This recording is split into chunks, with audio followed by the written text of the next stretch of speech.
All right, my friend. I understand completely. We're going to take that original, powerful story and weave it into a much deeper narrative, full of the kind of reflection and detail that truly sticks with people our age. Think of this as taking a simple portrait and turning it into a rich, full canvas painting. I've worked hard to expand the original text, focusing on the human emotion, the spiritual wisdom, and the connections that will resonate with an older American audience. Here is the fully expanded translation, now with the volume and depth you asked for. Carlo Acutis, A Hurricane of Grace. Imagine for a moment the gut-wrenching feeling of finding out your whole life could be completely flipped upside down in a matter of days. You've seen a few seasons change, you've raised kids, you think you understand life's rhythms, but nothing prepares you for that kind of sudden shock. That's exactly what happened to Carlo Acutis when, at just 15 years old, he was blindsided by a diagnosis of fulminant leukemia. Now, we're not talking about the kind of illness that sends polite little warning signs, giving you time to prepare your affairs. No, this was a savage, aggressive enemy that arrived like a silent hurricane, turning a lively, bright young man into someone who had to fight for his very existence against impossible odds. Even the most seasoned, world-weary medical experts were left scratching their heads at the sheer speed and cruelty of it all. This was not a slow march, it was a devastating sprint. Carlo, who by all accounts was a typical, vibrant teenager, but with a powerful spiritual focus, was suddenly facing mortality head-on. This was the same young man who would spend untold hours creating websites about Eucharistic miracles, meticulously cataloging them, and who actively participated in his parish's Bible studies, always hungry for more. All that youthful energy, focused on the digital world to bring people closer to the divine, was now being drained by a physical fight. It's a profound irony, isn't it? The one who dedicated so much time talking about eternity through technology, a brand new way to preach an age-old truth, now found himself staring at his own rapid passage toward it.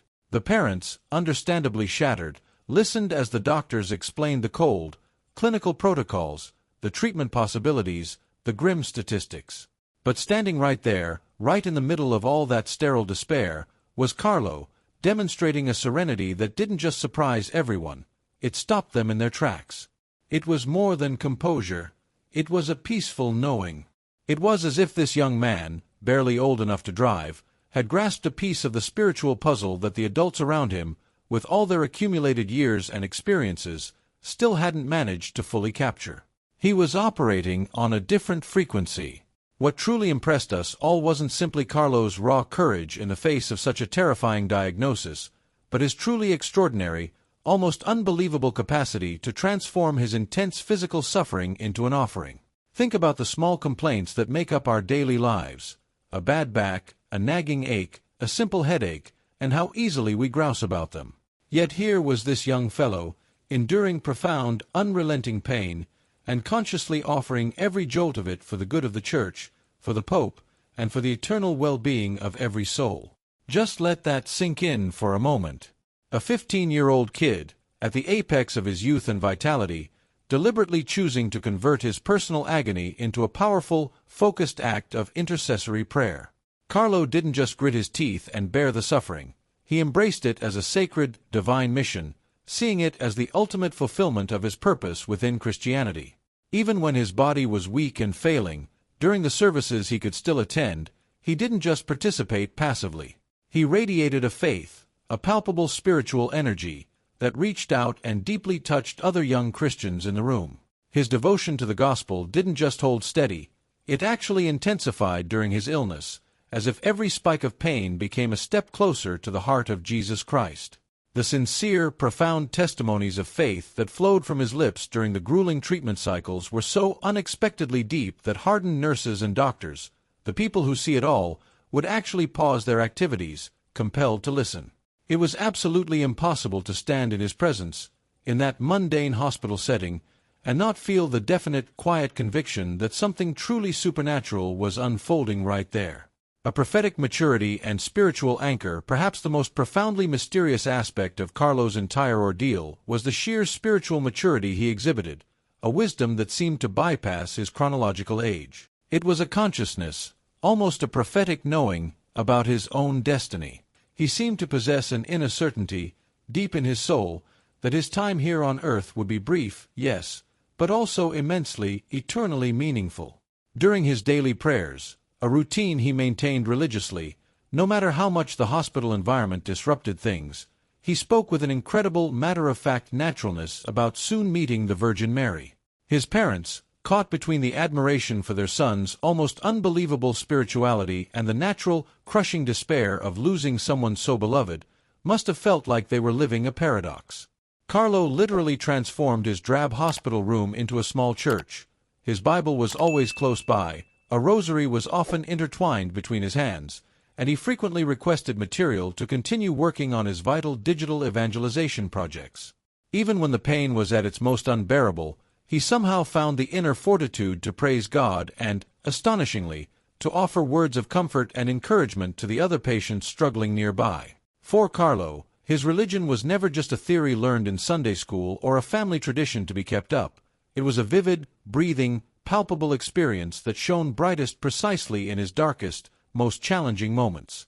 And there was a look in his eyes, a kind of transcendent light, that meant virtually anyone who came to visit him left that room utterly transformed, forced to question their own life's priorities and their relationship with the sacred.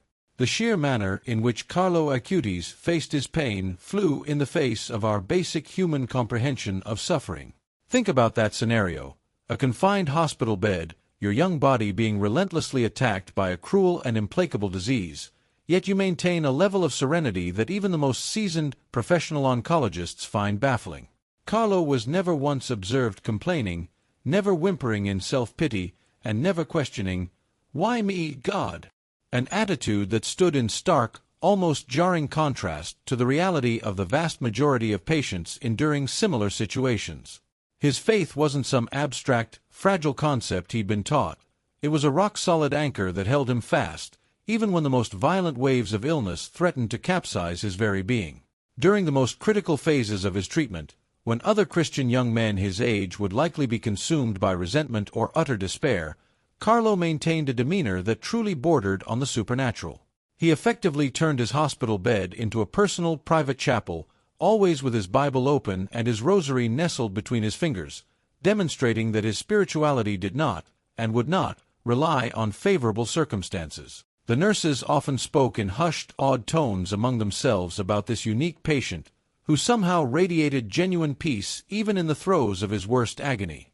It was as if Carlo, in his brief time, had grasped a foundational, essential truth about the true purpose of suffering that remained completely hidden from the understanding of the adults surrounding him. The focus on others and unshakable joy. What truly stood out was Carlo's remarkable ability to prioritize the needs of others when, frankly, any normal human being would be entirely and understandably self-absorbed. He would proactively inquire about other patients. He consistently prayed for the doctors and nurses who were treating him, and he genuinely worried about the emotional well-being of his heartbroken parents and visitors. When watching services on the hospital television, Carlo wasn't just a passive viewer. He actively prayed specifically for the sick he knew there, turning every quiet moment of adoration into a powerful collective intercession. His mother often recounted how he would actually console her during the times when she desperately needed to be the one consoled, a profound and complete reversal of the natural roles in that tragic situation. Carlo had fully and deeply absorbed Jesus Christ's profound teachings about serving one's neighbor, and he applied this principle even when he was the one most in need of care and attention. His faith testimonies during this period were not complex theological treatises. They were practical, living demonstrations of how to embody the gospel even under the most brutal conditions. When his peers visited him, they didn't leave feeling pity for the sick kid. They left feeling inspired by his incredible ability to find purpose and eternal meaning even within the heart of such immense pain. It was simply impossible to be in Carlo's presence and not have your own daily reactions to difficulty challenged and reassessed. Right up to his very last moments, Carlo continued to radiate an inexplicable joy and an unshakable, quiet confidence in God that baffled absolutely everyone. This was no forced, artificial happiness put on for show. This was something deeply genuine, profound, flowing from an internal spiritual source that seemed to be completely inexhaustible.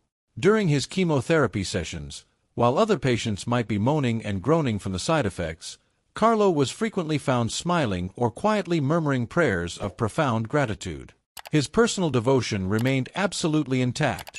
He continued with his daily devotional practices, participated in Bible studies when his strength allowed, and maintained his prayer routine as if he were in perfect health. The medical staff was genuinely intrigued by the emotional and spiritual stability of this young teenager, a trait that is exceedingly rare in such aggressive cases of fulminant leukemia.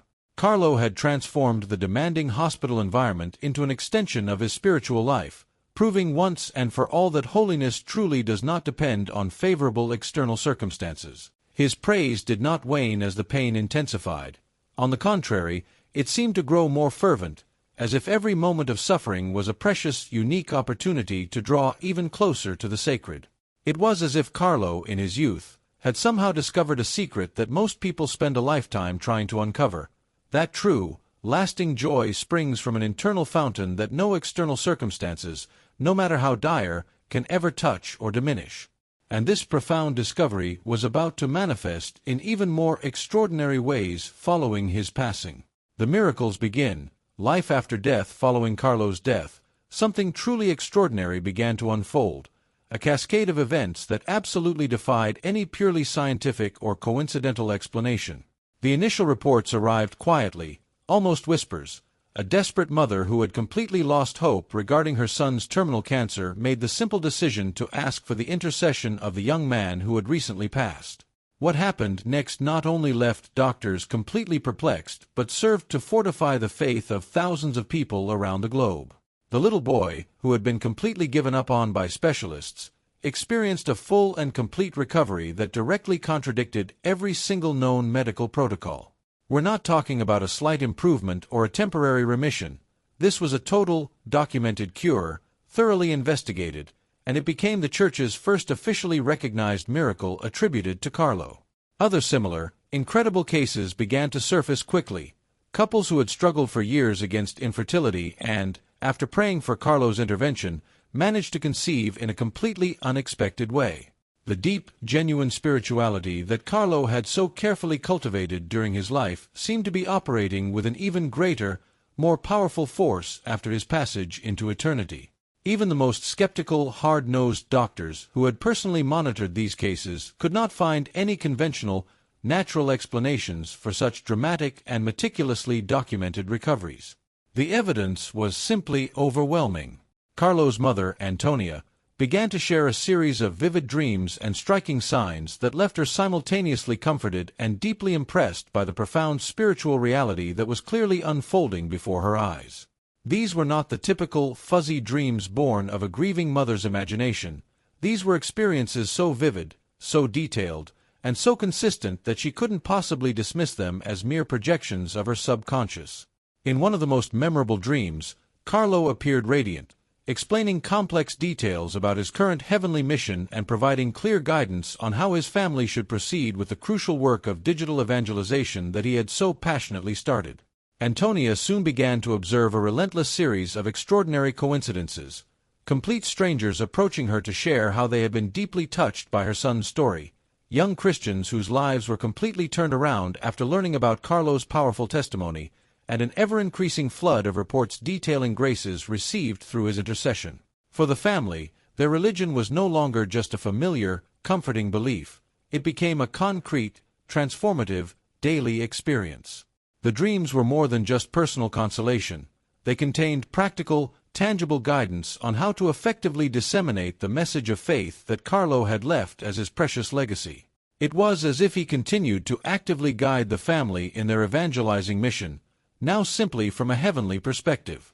The corporeal proof and family faith when Carlo's family made the incredibly brave, yet agonizing, decision to exhume his body as part of the formal beatification process. What they discovered inside the tomb completely defied the natural laws of decomposition.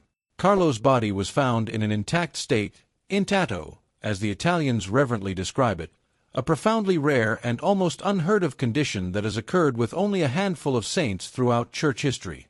Try to imagine the overwhelming emotional impact on a mother who, after years of mourning, is confronted with her son once again, in a state of perfect preservation, almost as if he were simply sleeping peacefully.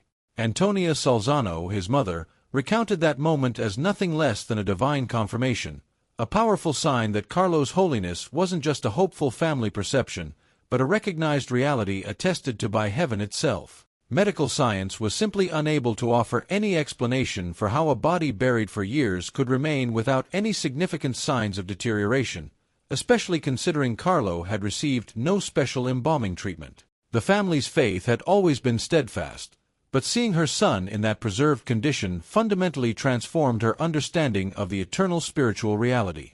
The forensic medical specialists who participated in the exhumation were thoroughly perplexed by the state of preservation, meticulously documenting every detail for the official church archives.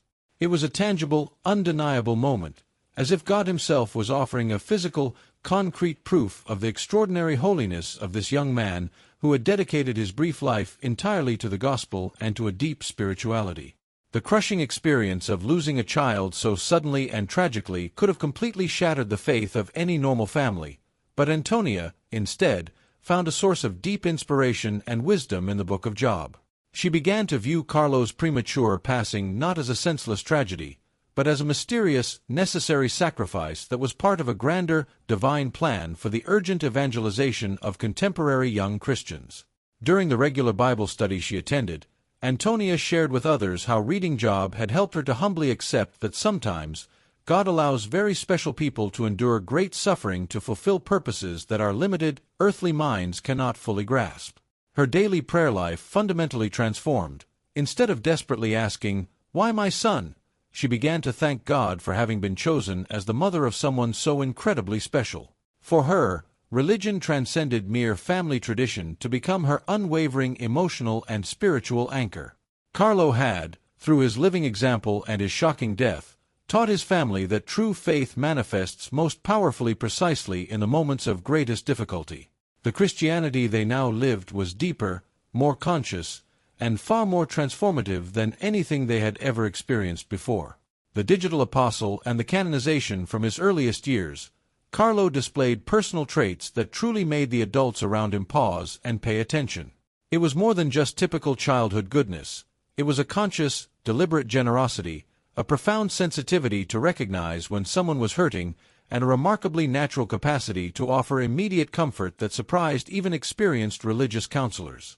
At home, Carlo grew up in a comfortable but religiously serious atmosphere, where faith wasn't just dusted off for Sunday Mass, but actively lived daily through small, intentional gestures, spontaneous prayers, and natural, open discussions about spirituality during family meals. His early fascination with technology and computers began, but it was always channeled toward a purpose far beyond mere entertainment. He saw the internet and computers as powerful, modern tools for the rapid spread of the gospel and for educating others about the sacred mysteries of the Catholic faith. It was common to find him deeply researching and cataloging Eucharistic miracles online, while other boys his age were consumed by aimless video games. Even living in Milan, a modern, bustling, and often highly materialistic city, Carlo maintained a quiet humility and simplicity that stood in beautiful contrast to his surroundings. His purity of heart was evident in how he treated his schoolmates, the staff at home, and especially those facing social vulnerability. For him, living a holy life was not an aspiration reserved for monasteries or seminaries. It was a daily, attainable call that could be perfectly fulfilled within an ordinary family setting. Carlo's devotional life was genuinely impressive for a person of any age, but it was particularly striking considering he was just a teenager in the 21st century. His profound devotion to the Eucharist was not a passive family requirement. It was a fierce, genuine passion that drove him to participate in daily Mass whenever humanly possible, frequently arriving early for quiet moments of silent adoration before the Blessed Sacrament. The Rosary was not a rote, mechanical prayer for him. Carlo prayed it daily with a level of concentration and intense devotion that deeply moved anyone who had the privilege of observing him. During his parish Bible studies, his questions demonstrated not just academic knowledge, but a profound, genuine thirst to understand precisely how to apply Jesus Christ's teachings to the practical, complicated life of a modern young person. His relationship with the Virgin Mary was particularly intense. He conversed with her as if she were a present, loving mother, asking for guidance on small, everyday decisions and offering thanks for specific protections. Carlo's prayers weren't limited to his own needs. He regularly and actively interceded for troubled schoolmates, for families he knew who were in crisis, and especially for the Pope and the Universal Church. It was common to find him in spontaneous moments of prayer throughout his day, using breaks between activities to maintain a constant, living connection with the sacred. His spirituality was both deeply traditional in its roots and yet surprisingly contemporary in its application. Carlo's most impactful and impressive project was the creation of a comprehensive website dedicated to Eucharistic miracles, an initiative that demonstrated his perfect grasp of the evangelizing potential of the Internet when utilized for a spiritual purpose. He didn't just casually compile information, he meticulously researched every single miracle, organized vast historical data, included striking photographs, and built an educational platform that continues to inspire global digital evangelization projects to this very day. While his peers used the Internet primarily for simple entertainment, Carlo brilliantly transformed it into a powerful tool for mission, proving that it is absolutely possible to be young, modern, and profoundly religious all at the same time. Today, thousands of young Christians globally follow his stunning example, creating online content focused on true spirituality, developing prayer applications, and using social media to share genuine testimonies of faith. Entire youth movements have sprung up, inspired by his unique method of seamlessly integrating technology and devotion, proving that holiness and modernity are not opposing concepts.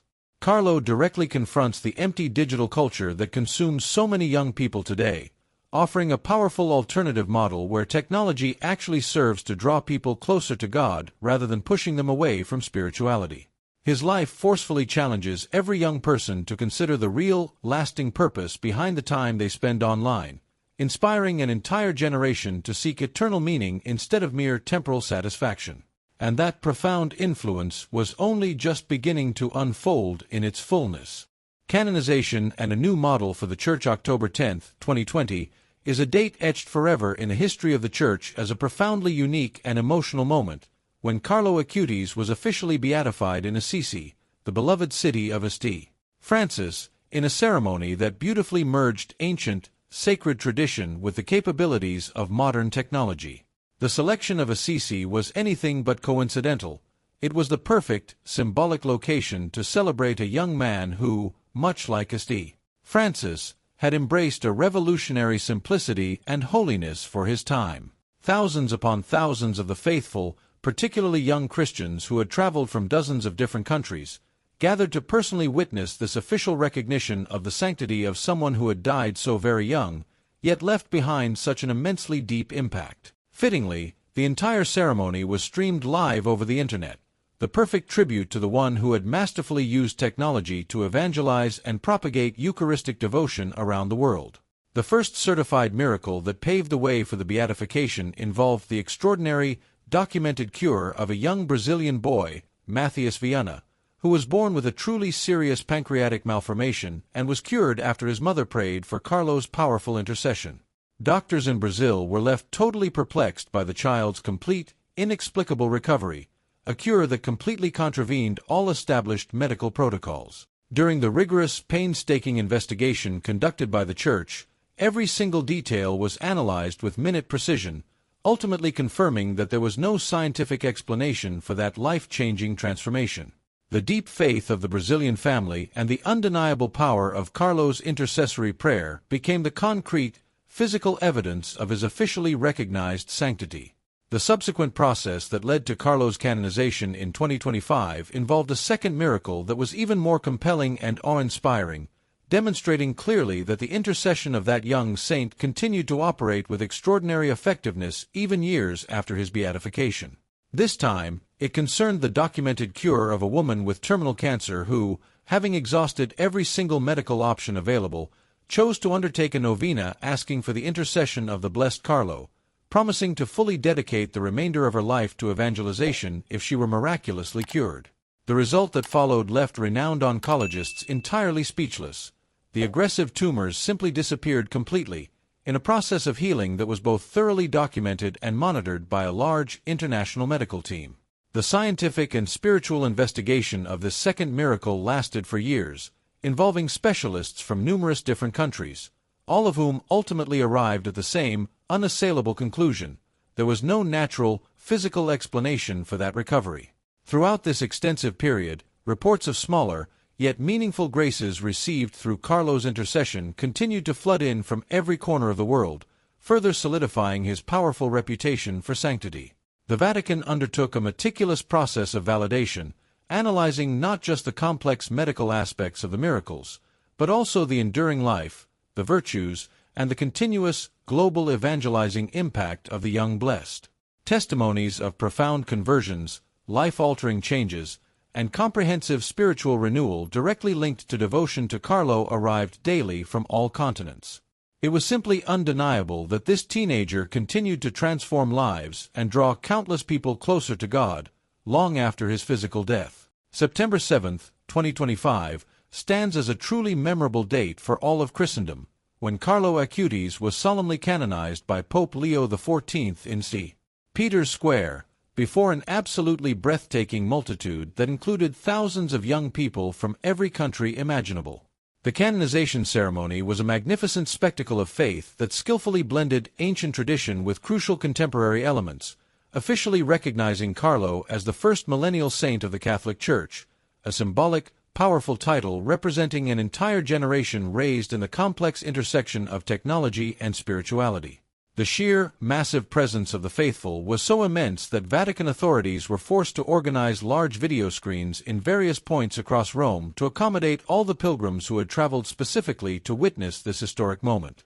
During his powerful homily, the Pope emphasized how Carlo represents a modello perfetto, a perfect model, of how to live out holiness in the 21st century, using the potential of technology to evangelize while maintaining a deep, unwavering sacramental life even in an increasingly secularized and distracting world. The impact of the canonization was immediate and stunning. Churches globally reported a significant and immediate increase in youth participation in services, a major growth in youth Bible study groups, and a general, palpable renewal of interest in devotional life among teenagers and young adults. The figure of Saint Carlo Acutis has become a uniquely powerful symbol that shows the world it is indeed possible to be young, modern, and perfectly holy at the same time, inspiring an entire generation to finally take their faith with the seriousness it deserves. Parishes instantly began organizing specific groups dedicated to the detailed study and imitation of his virtues, sparking a global movement of youth spiritual renewal. And this was truly only the very beginning of an impact that promises to permanently transform the way young people engage with Christianity and religion in the contemporary world.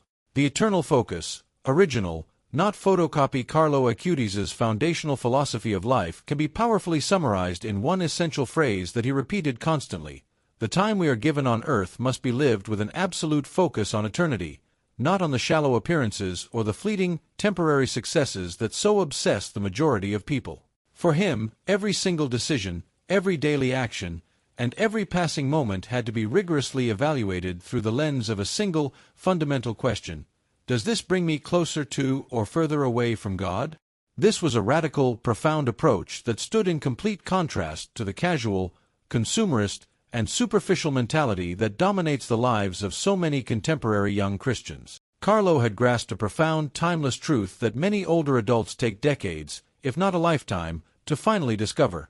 That true, lasting happiness does not come from superficial social media likes, high grades in school, or even group acceptance, but from the quiet, inner certainty of living fully in accordance with the eternal purpose for which every single one of us was uniquely created. During conversations with his friends, he frequently posed the challenging question: what good is it to gain the whole world, yet forfeit your soul? Naturally quoting Jesus Christ and directly applying the powerful teachings of the gospel to the normal, everyday situations they all faced. His faith was never something separate or compartmentalized from his real life. It was the single, essential filter through which he interpreted all his relationships, studies, fun, and future plans. For Carlo, every single moment in the present was a clear opportunity to choose between time and eternity, between the superficial and the genuinely transcendent. It was as if, even as a teenager, he had uncovered a secret that most people simply ignore: that our brief passage through this world is far too short and too precious to be carelessly wasted on things that hold no lasting, eternal value. One of the most defining characteristics of Carlo's intense spirituality was his constant insistence on the paramount importance of the sacraments, particularly confession and the Eucharist, viewing them as practical, powerful, and absolutely necessary tools for maintaining a living, constant connection with God. He never saw confession as a tedious obligation or an outdated tradition. For Carlo, it was a regular life-giving opportunity for spiritual cleansing, a guaranteed way to always start fresh whenever necessary, without the crushing weight of past mistakes. During deep conversations with other young people at his church, he would explain how frequent confession helped him maintain a clean conscience and keep his heart fully open to clearly hear the voice of God in his daily decision-making. His Eucharistic devotion was even more passionate. Carlo treated every single Mass as a personal, intimate encounter with Jesus Christ, preparing himself spiritually before it began and offering profound thanks afterward, as if he had just hosted the most important and honored visitor of his life. He consistently and firmly encouraged other young Christians to take their sacramental life much more seriously, explaining with great clarity how daily prayer, regular participation in Mass, and genuine Eucharistic adoration had completely transformed the way he viewed the entire world. For Carlo, the sacraments were not empty, hollow rituals, but real, tangible encounters with the sacred that powerfully strengthened his ability to live a virtuous life in a world overflowing with temptations and distractions. His practical, no-nonsense approach to religion was especially inspiring to those who viewed spirituality as something distant, abstract, or simply too complicated for ordinary people to live out. Perhaps Carlo's single most revolutionary message was his famous, profound statement that all are born as originals, but many die as photocopies, a powerful declaration that contained a complete philosophy on individual vocation and the universal, personal call to holiness. For him, every single person was born with a unique and special purpose within God's grand plan, a singular contribution that absolutely no one else could offer to the world. Carlo completely and utterly rejected the confining idea that holiness was some exclusive club reserved only for priests, nuns, or people who were already visibly religious. He believed, and beautifully demonstrated, that any young person, in any ordinary situation, could live an extraordinarily holy life. During Bible studies and casual conversations, he constantly encouraged his friends to discover their own unique, God-given talents and commit to using them to glorify God and to selflessly serve others. His own life was the perfect, shining example. An ordinary, suburban teenager who took his intense passion for technology and transformed it into a powerful, effective tool for evangelization, proving that holiness absolutely does not mean giving up your individual personality, but rather directing it toward eternal, meaningful purposes. Carlo especially inspired young people who felt inadequate or not religious enough, showing clearly that God can use anyone who is genuinely willing to completely surrender themselves to his service. His message of sanctified originality resonates particularly strongly with a generation constantly bombarded by societal pressures to conform to external, often superficial standards. Carlo offered the genuine freedom to be authentically unique while simultaneously living in total, loving obedience to the divine will. And this message of spiritual authenticity was destined to inspire millions of young people across the globe to discover their own extraordinary, unique vocations. The profound impact of Saint Carlo Acutis upon his canonization wasn't just a fleeting moment in church history. It cemented his place as a powerful, enduring blueprint for modern faith. For our generation, those of us who have lived through the dizzying pace of change, watching technology revolutionize the world and seeing how easily it can distract from eternal truths, Carlo offers a vital anchor. He stands as living, undeniable proof that the Internet, which so many of us worry has become a distraction or even a poison for the young, can actually be sanctified and used as a potent tool to pursue eternal truth. His masterwork, the cataloging of the Eucharistic miracles, was, in its essence, an online pilgrimage, meticulously compiled and made instantly accessible to anyone with a simple connection, thus beautifully bridging the ancient, profound devotion to the Blessed Sacrament with the latest, most powerful technology. This leaves us with a clear, challenging message. We absolutely don't need to choose between being relevant in the modern world and being deeply rooted in the faith. One can, and should, fuel the other. His legacy is not merely in the healing miracles attributed to his intercession, but in the dramatic paradigm shift he inspired within the Church and in Christian families globally. For years, we worried, we prayed, and we struggled over how to get our children and grandchildren off their screens and back into the pews. Carlo showed us a more effective, more Christ-like way, teach them to bring the church with them onto their screens. He modeled a purposeful life where the digital space became mission territory, not a spiritual wasteland. This surprising wisdom, emanating from the brief life of a teenager, is a profound lesson in humility for us older folks, showing that sometimes the greatest, most necessary spiritual innovations, the ones that save a generation, come from the very young. It reminds us that wisdom isn't limited by age. It is only limited by the depth of one's surrender to God. Carlo calls us all to stop simply criticizing the digital age and start evangelizing it. Furthermore, his beautiful insistence on remaining an original and not a photocopy is a beautiful, powerful countercultural message that perfectly cuts through the thick, conformist noise of modern society. He never sought external validation or chased trends. His only trend was Jesus. In a world obsessed with curated online identities and the pressures of comparison, Carlo offers the radical freedom of true self-acceptance, rooted in the knowledge that you are a unique, irreplaceable creation of God. This principle is deeply relevant to us, too. It is never too late to strip away the photocopy labels we've collected over the decades, the roles, the titles, the mistakes, and live out the original purpose God intended for us, whatever that may be in our retirement or later years. He is a clear reminder that true personal vocation is found in simplicity and selfless service, not in the complexity of earthly ambition. Carlo Acutis didn't live to be an old man, but his life's work, that astonishing website, that luminous personal example, that unshakable faith, will be actively shaping the hearts of believers for centuries to come, offering a permanent, hopeful template for faith in the modern era. His influence proves beyond a doubt that the most powerful legacies are ultimately measured not by the length of years accumulated, nor by the wealth acquired, but by the depth of love, the sincerity of intention, and the purposeful use of one's talents, even technological ones, for the glory of God. He is truly a timeless saint sent precisely for this technological age, a profound beacon of holiness that challenges and inspires every single one of us to look up from our distractions and focus on the one thing that truly lasts: eternity.